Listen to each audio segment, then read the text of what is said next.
బెల్లం తాలికలతో చేసుకునే ఈ బెల్లం ఆరతి చాలా సింపుల్గా ఈజీగా పర్ఫెక్ట్గా చేసుకోవచ్చు. ఫస్ట్ టైం చేసే వాళ్ళు కూడా చాలా ఈజీగా చేసేస్తారు. నేను పొడి బియ్యం పిండి గ్లాసున్నర తీసుకున్నాను. బెల్లం అన్నది మీ స్వీట్నెస్ తగినట్టుగా కూడా తీసుకోవచ్చు. బెల్లం కూడా ఇక్కడ నేను గ్లాసున్నర అయితే తీసుకున్నాను.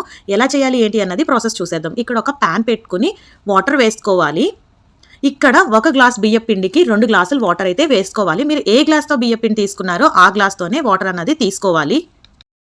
మనం ఈ వాటర్లోనే కొద్దిగా ఉప్పు అలాగే నెయ్యి వేసుకోవాలి. ఇలా ఉప్పు వేసుకోవడం వల్ల మనకి తాలికలు అనేవి చప్పగా ఉండవు. వాటర్ అన్నది బాయిల్ చేసుకోవాలి. చూస్తున్నారు కదా, ఇక్కడ వాటర్ అన్నది బాయిల్ అయ్యాక మనం ఆల్రెడీ పొడి పిండి తీసుకున్నాం కదా, అది కొద్దిగా మరుగుతున్న నీటిలో వేసుకుని కలుపుకోవాలి.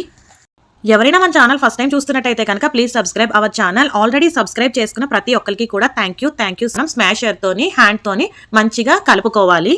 ఆషాఢం తొలి ఏకాదశి స్పెషల్ బెల్లం ఆరతి ఫుల్ వీడియో వచ్చేసి మన ఛానల్లో ఉన్నది. సబ్స్క్రైబ్.